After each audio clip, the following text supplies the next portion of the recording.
What's up, WBB fans? I am James, and this is another episode of Inside the Cylinder, your home for everything women's basketball. Welcome back, yo! What's happening out there in WBB land? We are back with another episode. And, the more things change, the more they stay the same.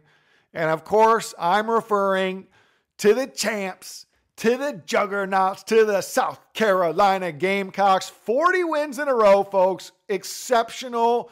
The gold standard. They extend to 40 against the North Carolina State Wolfpack, who's a top 10 team, who's got a couple of draft picks on their roster, and they look dominant.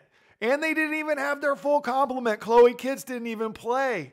Joyce Edwards is going to be an absolute beast. And by the way, the freshman class this year looks nasty. In fact, South Carolina's first game against Michigan, they have an impact freshman. Ohio State has an impact freshman. There are great young players all over the country, and we are just spoiled with talent everywhere, folks. We're going to talk about the first week. We're going to go over the power rankings, what we like, what we didn't like. And then what we're going to do is we're going to talk about 3 games this week. Later in the week, we're going to break down UConn traveling to North Carolina to visit the Tar Heels. We're going to talk about Saturday, Louisville, Kentucky, a little bluegrass rivalry. Very interesting game there. And then we're going to talk about Sunday. It's not a ranked matchup, but it's can North Carolina State get back on track as they travel to Texas Christian. Obviously, we'll be talking about Haley Van Lith. We'll be talking about Sedona Prince. We're going to break that game down. So as always, grab a soda, grab a chair. Let's get it popping. Okay, folks, as we do, week 2 power rankings. And just a quick reminder, if your team isn't on here, don't stress. If they're good, they'll be on here. So early season power rankings are very fluid. You're going to win your way in. You're going to lose your way out. North Carolina State, spoiler alert, they're not in this week's rankings. They lost to South Carolina. Should that have dropped them out? It's debatable. But the point is, they'll be able to get back in. It's not the end of the world. So just keep that in mind. Okay, number 1, of course, the champs, South Carolina. Number 2, the other USC, Southern Cal Fighting Jujus. 3, UConn. 4, Texas. 5, we bumped Notre Dame up. We've been really impressed with how they've looked. They're number 5. 6, the Bruins. They fell a spot. Now, they did get a really nice win against Louisville, although it didn't look aesthetically that great. You can quabble with that one. You could say they're still 5, but regardless, we got them at 6. The Tigers of Louisiana State coming at 7. Boomer Sooner checking it at 8. They're up a spot. Reagan Beers, by the way, definitely on the SEC Player of the Year watch. She's going to put up absolutely massive numbers. We got our first new entry in the power rankings, the Maryland Terrapins, the Terps. Get a big home win against a ranked opponent in Duke on Sunday. Cheyenne Sellers, who's number 10 on our big board right now, 17 points, 50% shooting, 7 boards, 5 assists. Really nice team win there. And then we finish off the power rankings with the West Virginia Mountaineers. Now, the Mountaineers are a team they got a lot of grief for. They say, where's Iowa State? Iowa State is going to have their chance in the sun here in a little bit of time when they play South Carolina. They don't even have to beat South Carolina to maybe make that top 10. So if you're a Cyclones fan, I hear you. I love Addie Brown. I love Crooks, but give it time. And that is the top 10 as I see it right now. So 2 things that really stood out to me after the first week of hoops was, like I said at the top, these freshman ballers. We saw it last year with an incredible class. I think we're seeing part 2 this year. Obviously, Joyce Edwards, going to be an absolute beast in the paint. Sarah Strong already contributing. She's going to be an absolute menace. And then you got these 2 Big Ten players. You got Jelani Cambridge, who in her first collegiate game goes for 31, 6, 6, 5 steals on 12 of 14 and is Sonic the Hedgehog fast. I mean, I was absolutely blown away. Was it Cleveland State? Sure. I don't care. If you're going 12 for 14 and absolutely dominating like that, it's incredible. I think Ohio State, that's actually the second impression. I'll come back to the freshman sensations in a second. But the second impression was the Big Ten is much better than I thought. Leaving the Caitlin Clark era, I wasn't really quite sure what to expect from the Big Ten. Obviously, we had the big dogs from LA coming to town. But apart from that, the expectations were pretty low. Like I said, Caitlin Clark's out. Bluter's gone. Then you got J.C. Sheldon gets drafted with the 5th pick to the Wings. She's out at Ohio State. You got Mackenzie Holmes gone at Indiana. Michigan's been down. I just didn't really see a lot of headway for this conference. But get this, folks. Through the first however many days, 8-9 days, 37-5 record. I don't care who you're playing. They're playing real teams too. They're not all cupcakes. They're not all tomato cans. One of those losses is the number 1 team in the country in South Carolina. They are really a really deep conference. And heading back to that other freshman impact player, Silas Swords, 27-12 against the aforementioned juggernauts. Absolutely incredible. And Dawn Staley and the Gamecocks are notorious for absolutely dusting teams at the beginning of season in the non-con. If you remember, Hannah Hidalgo had her first collegiate game. And by the way, she did play great, so I don't want to take anything away. But Notre Dame lost by dang near 50 in Paris last year. And Swords comes in, has an absolutely unbelievable game. And I'm telling y'all, we are just absolutely spoiled with riches. I wanted to highlight a couple other teams and players in this league that I'm loving. You got Grace Van Sluten out of Michigan State. They're 3-0. She's an absolute baller, 2026 watch list on the big board. You got Wisconsin, they're 2-0.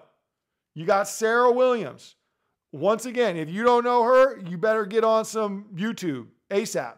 Through 2 games, 23-14, 3.5. 6'4", absolute monster. Right up that first round draft pick, 2026. We got Lucy Olson coming over to Iowa, taking over the mantle. Jan Jensen, they get a nice victory against Virginia Tech. I don't care if Virginia Tech lost their coach, lost Amor, lost Kitley. You're an ACC team. I get there's going to be some turnover. You win by 20, that's a nice win. You got Genesis Bryant and company at Illinois. They get a huge win against a ranked Florida State opponent. You got the Oregon Ducks. The Oregon Ducks. Frankly, I don't know how Kelly Graves still has a job. He's a heck of a recruiter, I'll give him that. But Oregon was an abject disaster last year. They were losing to Portland State, y'all. They were losing to tomato cans. No offense, Portland State. My apologies. Deja Kelly comes. Grace takes off. This team's 4-0. And they get their biggest win since Sabrina was in town against Baylor on Sunday. On, by the way, the ugliest court I've literally ever seen in my life.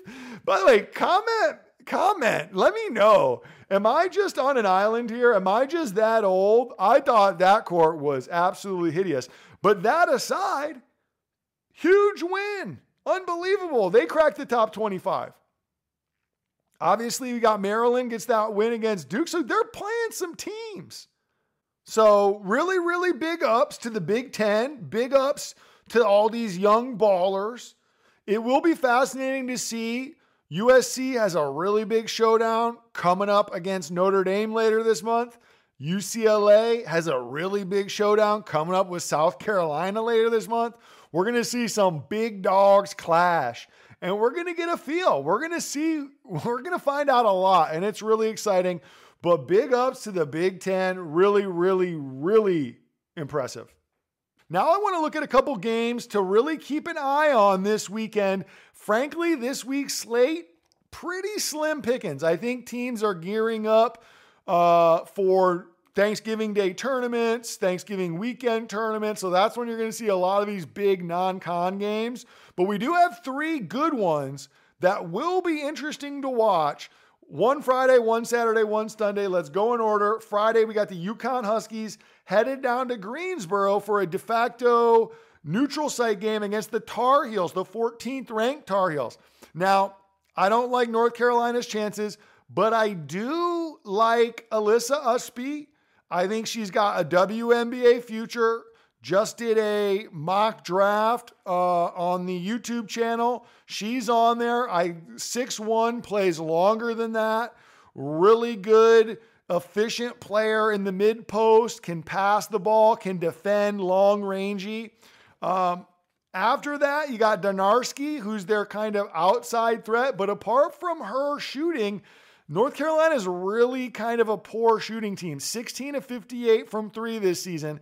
I don't know how that looks against this UConn team. A name to watch for, though, in North Carolina's freshman Blanca Thomas, 6'5", out of Charlotte, was the 32nd ranked recruit coming into this class. I like this. Big upside. That's a name to watch for. I don't know about this particular game, but as the season progresses and moving forward in this North Carolina program, as far as Connecticut goes, they're loaded, man. They are loaded. Sarah Strong is an absolute beast, okay? And by the way, apart from Paige and Caitlin Chen, the Princeton transfer, this is a super young team, which if you're going to find like a knock against this team, it could potentially be, tournament time other than Paige. You don't have a lot of battle test, but there's so much talent. You got Shade, you got Ice Brady, KK Arnold. I mean, the team is absolutely loaded. And obviously you have the do everything Paige, who, by the way, in that same mock draft video, of course, the number 1 selection. It's going to be fun, though. I'm actually really excited for this game to see how it unfolds and to see if North Carolina can kind of muck it up enough on defense to keep this baby close. Next game to keep on your radar, and the game I'm most excited for this week, Saturday. Old school, bluegrass special, in-state rivalry. The Louisville Cardinal head down to Lexington to face off against the Kentucky Wildcats. The new look Kentucky Wildcats, obviously led by Kenny Brooks and Georgia A. Moore. I'm really fascinated to see what Kentucky's season looks like. Playing in the SEC. A lot of hype. Jury's still out. Frankly, I'm leaning Louisville Cardinal here in this particular matchup. Speaking of dynamic freshmen, Louisville's got one. Tajiana Roberts, 5'10" freshman out of San Diego, 24th overall recruit. Absolutely balling. 21 against UCLA in the loss, but she's 7 for 16 from 3 on the year. Pretty nice. And also Jeff Walls, he's got 3 of the top 24 because they got 2 other freshman recruits that are rated above her. Now she is, I think, going to prove to be the lead dog in that pack, but very good. And then of course you've got Olivia Cochran, who's back. And they're always that stepping stone team, that really tough, gritty team. So I am absolutely fascinated to see what happens there. Mark that down, Saturday, must-watch game. Now, last game on the docket, if you wanted to make an argument for this one being kind of the most interesting, I'd be okay with that. We got the North Carolina State Wolfpack, who we last saw losing pretty handily, I might add, to South Carolina. They head down to Fort Worth for another tricky and tough game against the Horned Frogs. Now, the Horned Frogs are very interesting because they were full of transfers last year, started hot, just completely injury plagued. Every single player on the team seemingly got injured. They bring in, of course, Haley Van Lith, 1 year in LSU, says sayonara, comes over to Fort Worth. They bring over Maddie Shear from Kentucky, Florence, y'all.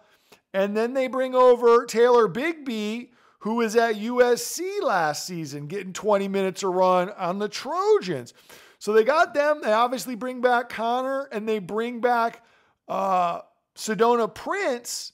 This is an interesting little team. I don't know if they're going to be gelling that quickly together, but Prince in the middle at 6'7", I don't know if North Carolina State is going to have an answer for that. I am really fascinated to see what happens here. I could see, by the way, Sedona Prince, if she has an efficient year and she kind of works on some physical, speed, lateral quickness, I could definitely see with her frame, 6'7", I could see her moving up some draft boards. She's definitely going to be drafted. I don't know how high that might be, but I look for her to maybe have a pretty big game on Sunday. This is going to be a really interesting game. Let's see if North Carolina State can kind of get back on track, but it ain't an easy task. So those are the 3 games to really keep an eye out on. And there you have it, folks. In and out in no time at all. There wasn't a lot going on here this week. One piece of coaching news, actually, surprisingly, Katie Smith, who was thought by yours truly as well to have one of these jobs in the WNBA, leaves Minnesota to take a assistant job in Columbus with the alma mater. So headed back to Ohio State. And actually, the Buckeyes are landing J.C. Sheldon as a player development coach as well. So a couple former Bucks headed back to the C-Bus.